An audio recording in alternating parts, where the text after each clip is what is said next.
અત્યારે મને થોડું પીરિયડ્સમાં ઇશ્યુઝ છે, ઇરેગ્યુલર પીરિયડ છે, બહુ પેઇન થાય છે, તો પછી ફ્યુચરમાં મારે ઓપરેશન કરાવવું જ પડશે, તો હું અત્યારે શું કામ ના કરાવું? અત્યારે કરી નાખો ને ઓપરેશન. કે ગર્ભાશયની સાઇઝ જોડે એની ટ્રીટમેન્ટને કોઈ લેવા દેવા નથી.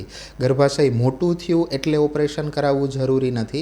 હું કાંઈ રૂટીન પીરિયડ્સ ટાઈમે કાંઈ રૂટીન એક્ટિવિટી કરી જ નથી શકતી. કોથળી ફૂલાય તો શું ઓપરેશન જ કરી નાખવું? મોટાભાગના બહેનો કહેતા હોય કે સાહેબ મારી કોથળી બગડી ગઈ છે, હવે મારે કાઢી નાખવી છે. એટલે એવું નથી કે ગર્ભાશયની કોથળી ફૂલાય એટલે ઓપરેશન જ કરવું. એકચ્યુઅલી ગર્ભાશયનું ઓપરેશન કેટલા પ્રકારનું હોય? દર મહિને માસિક આવે અને અંદરની દિવાલ જે છે એ બહાર નીકળી જતી હોય. ઓપરેશન કર્યા પછી શરીર ફૂલાઈ જાય એનું શું? ઓપરેશન કરતા પહેલાં તમારે એ જોવાનું છે કે તમારી સોનોગ્રાફીમાં તમારું ગર્ભાશય કેવડું છે, તમારી સોનોગ્રાફી જે થઈ ગઈ છે એમાં ગર્ભાશયની સાઇઝ શું છે. શું બહેનો તમને એવું ડૉક્ટરે કીધેલું છે કે તમારું ગર્ભાશય ફૂલાય છે અને તમારે હવે કોથળીનું ઓપરેશન કરવાની જરૂર છે? તો આજના આ વિડીયોમાં આપણે એ બધું ડિટેલમાં જોશું કે એકચ્યુઅલી ગર્ભાશયનું ઓપરેશન કરાવવાની જરૂર ક્યારે હોય છે, એની પહેલાં કયા ઓપ્શન્સ આપણે લઈ શકીએ, અથવા તો એની પહેલાં કઈ સારવાર આપણે લઈ શકીએ, અને કદાચ ગર્ભાશયનું ઓપરેશન કરાવવાની જરૂર પડી છે આપણને, તો ગર્ભાશયના ઓપરેશન પહેલાં અને પછી આપણે શું ધ્યાન રાખી શકીએ, એ બધું આજે આપણે ડિટેલમાં જોશું. નમસ્કાર મિત્રો, નારી જગતમાં આપનું સ્વાગત છે. અને મેડમે જે રીતે કીધું એમ કોથળી ફૂલાય તો શું ઓપરેશન જ કરી નાખવું? મોટાભાગના બહેનો કહેતા હોય કે સાહેબ મારી કોથળી બગડી ગઈ છે, હવે મારે કાઢી નાખવી છે. પણ એવું જરૂરી નથી. તો આપણે આજે ડિટેલમાં એ જોશું કે ગર્ભાશયનું ફૂલાવવું એટલે શું શા કારણથી એ ફૂલાય છે અને એમાં કઈ સારવારના ઓપ્શન આપણી પાસે છે. તો ગર્ભાશયનું ફૂલાવું જે છે ને એને અમારી ભાષામાં અમે એડેનોમાયોસિસ કહીએ છીએ, અને એ એન્ડોમેટ્રિયોસિસનું કઝિન જ છે. એટલે ગર્ભાશયની કોથળી ફૂલાવામાં થતું શું હોય? તો જે દર મહિને માસિક આવે અને અંદરની દિવાલ જે છે એ બહાર નીકળી જતી હોય, એ 40-45 વર્ષની ઉંમરની આજુબાજુ જ્યારે મેનોપોઝનો સમય નજીક આવવાનો થાય ત્યારે એ વસ્તુ થોડીક એરેટિક થઈ જાય, એટલે કે અનિયમિત થઈ જાય, અને જે અંદરના જે કોષો છે એ ગર્ભાશયના સ્નાયુઓમાં અંદર જાય. એને લીધે ગર્ભાશયનો આકાર થોડોક મોટો થાય અને અમારી ભાષામાં એને એડેનોમાયોસિસ કહીએ છીએ, અથવા તો સામાન્ય ભાષામાં કહીએ તો ગર્ભાશયનું ફૂલાવું કહીએ છીએ. ઘણા બધા બહેનો જે મારી ઓપીડીમાં આવતા હોય એ લોકોને પ્રશ્ન હોય કે આવું શું કામ થાય? અને તમને ખબર છે સાહેબ, હમણાં 2 દિવસ પહેલાં જે એક પેશન્ટ આવ્યું ને, શી ઇઝ 33 યર, એમને મને એવું કીધું કે મેડમ અત્યારે મારી ઉંમર 33 વર્ષ છે અને અત્યારે મને થોડું પીરિયડ્સમાં ઇશ્યુઝ છે, ઇરેગ્યુલર પીરિયડ છે, બહુ પેઇન થાય છે, તો પછી ફ્યુચરમાં મારે ઓપરેશન કરાવવું જ પડશે, તો હું અત્યારે શું કામ ના કરાવું? અત્યારે કરી નાખો ને ઓપરેશન. પણ બહેનો, હું તમને કહીશ કે એવું દર વખતે જરૂરી નથી હોતું. એકચ્યુઅલી આપણે લોકોએ બધાએ સ્વીકારી લીધું છે કે જેમ ઉંમર વધે એમ આપણે મોતીઓ આવે, સાંધા ઘસાય, માથાના વાળ સફેદ થાય, તો એવી જ રીતે ઉંમરની સાથે સાથે મેનોપોઝ આવે આપણને, એની હારે જે આપણે જોયું એમ હોર્મોનલ ઇમ્બેલેન્સ થાય, અને આના લીધે થઈ અને ગર્ભાશય ફૂલાય એટલે કે એડેનોમાયોસિસ થાય, એ એકદમ નોર્મલ વસ્તુ છે. પણ જ્યારે આમાં હવે સારવારની ક્યારે જરૂર પડે છે, તો એમાં આપણે પેઇન થતું હોય, એક્સેસિવ બ્લીડિંગ થતું હોય, અથવા તો આપણી સાયકલ બહુ શોર્ટ થઈ ગઈ હોય, અથવા તો એક મહિનામાં 2 કે 3 વખત માસિક આવી જતા હોય, તો આવા કેસીસમાં એમને ટ્રીટમેન્ટની જરૂર પડે છે. યસ, મેડમે જેમ સમજાવ્યું એમ દરેક કિસ્સામાં સારવારની પણ જરૂર નથી હોતી અને દરેક કિસ્સામાં કોથળીનું ઓપરેશન કરી નાખવાની પણ જરૂર નથી હોતી. આપણી પાસે ઘણી બધી ટ્રીટમેન્ટ મોડાલિટીઝ છે જેનાથી આની સારવાર શક્ય બને. સૌથી પહેલાં એવા બહેનો કે જેને બહુ વધારે તકલીફ નથી, અને સારવાર સમજાવવું એ પહેલાં હું તમને એક વસ્તુ એ કહી દેવા માગું છું કે ગર્ભાશયની સાઇઝ જોડે એની ટ્રીટમેન્ટને કોઈ લેવા દેવા નથી. ગર્ભાશય મોટું થયું એટલે ઓપરેશન કરાવવું જરૂરી નથી. મોટાભાગના કિસ્સામાં ઓપરેશન એટલે જરૂરી બનતું હોય કે બેનને તકલીફ હોય, એટલે તકલીફના આધારે સારવારનો પ્રકાર નક્કી થતો હોય. એમાં સૌથી શરૂઆતની સારવાર કહીએ તો અમુક દવાઓ, જે હોર્મોનની ગોળીઓ આવે એ રોજ લેવી પડે, અને જે સામાન્ય પ્રકારના અને ઓછા જેને સિમ્ટમ્સ હોય, ઓછી તકલીફ હોય, એને મોટાભાગના કિસ્સામાં ગોળીથી સારું થઈ જતું હોય. ગોળીની એક લિમિટેશન એ છે કે લાંબો ટાઈમ સુધી લેવી પડે, અને વચ્ચેથી જો બંધ કરી દો તો એની જે ફાયદાકારક અસર છે એ જતી રહે. એટલે આ એક વસ્તુ થઈ કે ખાલી ગોળીથી સારવાર થાય. બીજી વસ્તુ આવે LNG, જેને ઇન્ટ્રાયુટ્રાઇન સિસ્ટમ કહીએ અમે. સાદી ભાષામાં તમે સાંભળ્યું હશે કે દવાવાળી આંકડી. એટલે જે બાળકો ન થાય એના માટે જે આંકડી મૂકતા હતા, એ પ્રકારનું આ વસ્તુ નથી, પણ ખાલી સમજાવવા માટેની વાત છે.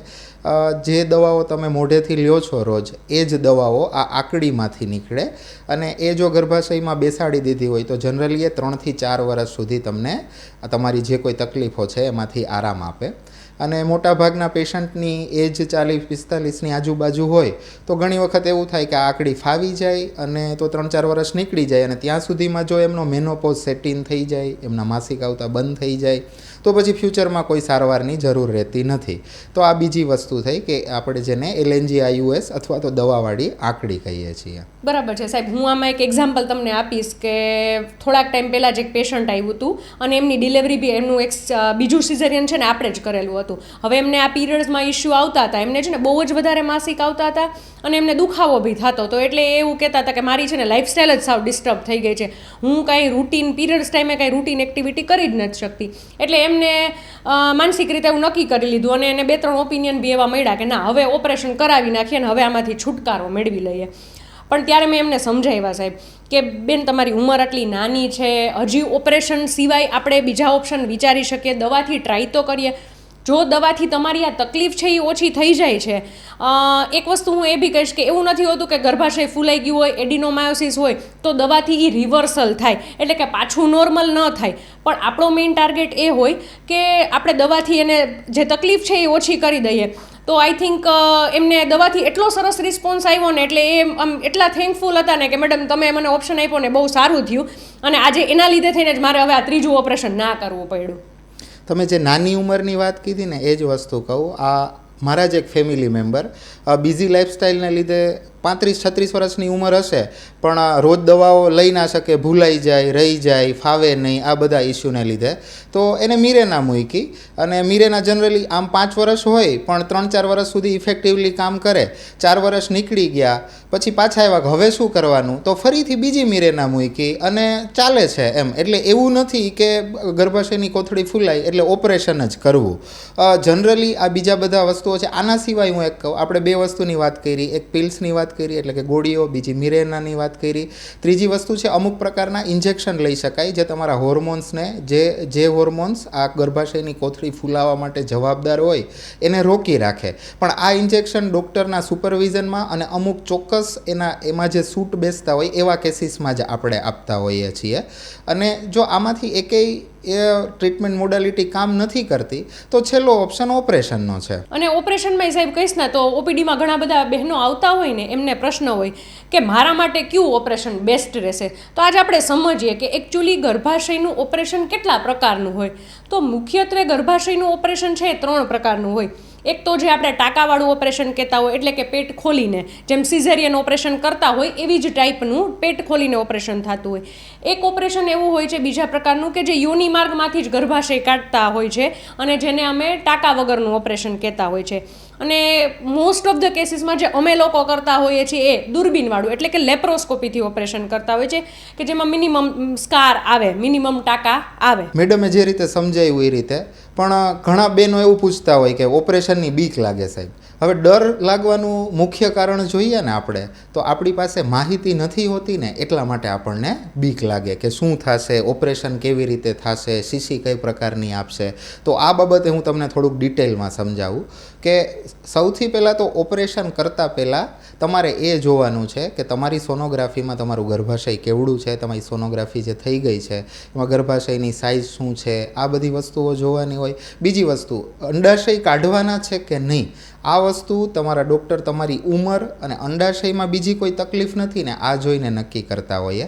એક ડૉક્ટર તરીકે અમારો પ્રયત્ન એવો હોય કે જો નાની ઉંમરમાં ઓપરેશન કરવાનું થાય, નાની ઉંમર એટલે કે 55-60 વર્ષ પહેલાં જો આ ઓપરેશન કરવાનું થાય તો જનરલી અમે અંડાશય બચાવવાની ટ્રાય કરતા હોઈએ, જેથી કરીને અંડાશયમાંથી જે હોર્મોન્સ આવતા હોય એ તમારો કુદરતી મેનોપોઝ છે એ અટકાવે.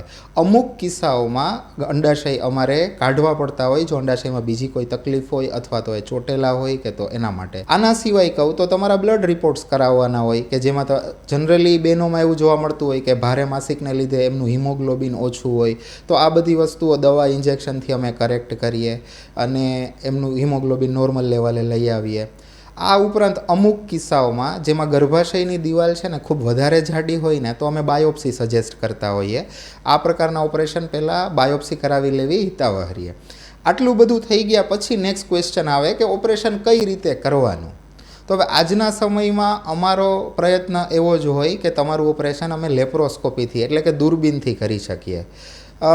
એનું કારણ એ છે કે લેપ્રોસ્કોપીનું ઓપરેશન છે ને પેટ ઉપર 2 કે 3 કાણા પાડીને કરી શકાય અને એમનું ડિસેક્શન છે જે વાઢકાપ છે જે એકચ્યુઅલ એ બહુ ફાઇનર લેવલે કરી શકાય, જેથી પોસ્ટ ઓપરેટિવ ઓપરેશન પછીનું રિઝલ્ટ સૌથી સારું મળે અને જે બહેનો છે એ 2-3 દિવસમાં હાલતા ચાલતા પોતાની ઘરે જાય અને એનું જે રૂટીન હોય એ કન્ટિન્યુ કરી શકે અને દુખાવો ઓછો રહે.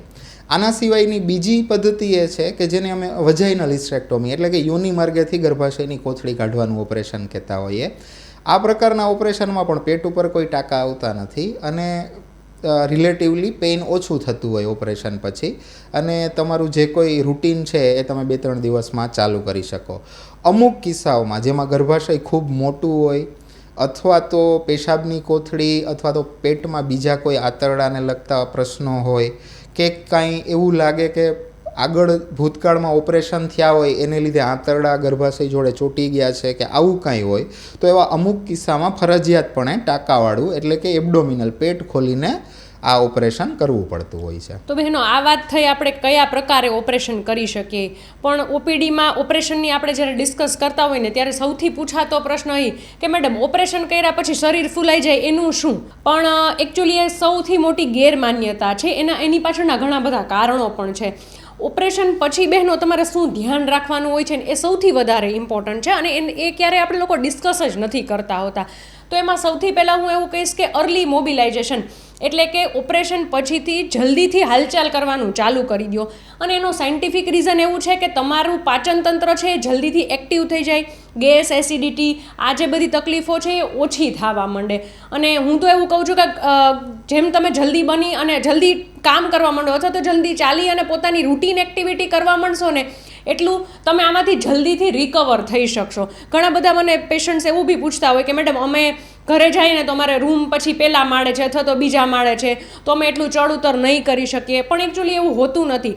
તમે તમારી રૂટીન એક્ટિવિટી બધી કરી શકો છો અને એના માટે તમારે કોઈના હેલ્પની જરૂર નથી પડતી. પછીનો પ્રશ્ન આવે કે વેઇટ લિફ્ટિંગ, વજન ઉપાડવો કે નહીં. જનરલી થોડા દિવસો એટલે કે 15 થી 20 દિવસ સુધી અમે લોકો ના પાડતા હોય કે એકદમ હેવી વજન નહીં ઉપાડવાનું અને વેઇટ લિફ્ટિંગવાળી એક્સરસાઇઝ નહીં કરવાની.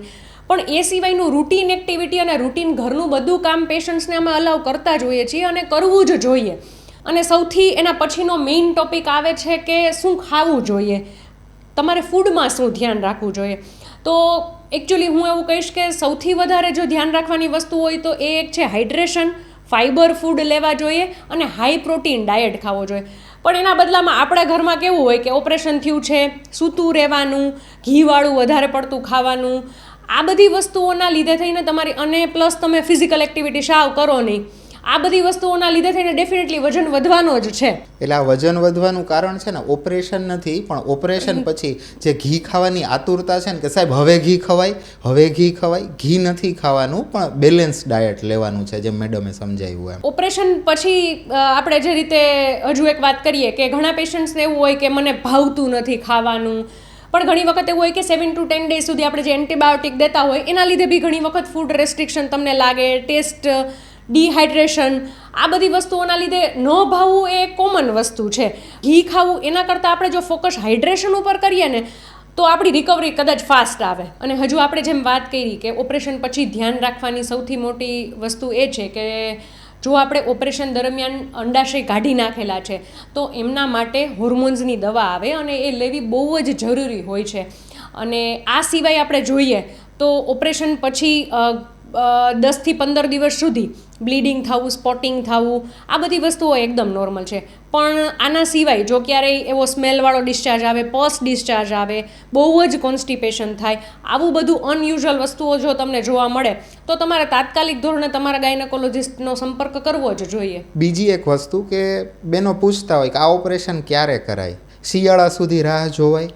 હવે દરેક ઓપરેશન શિયાળામાં કરવું જરૂરી નથી.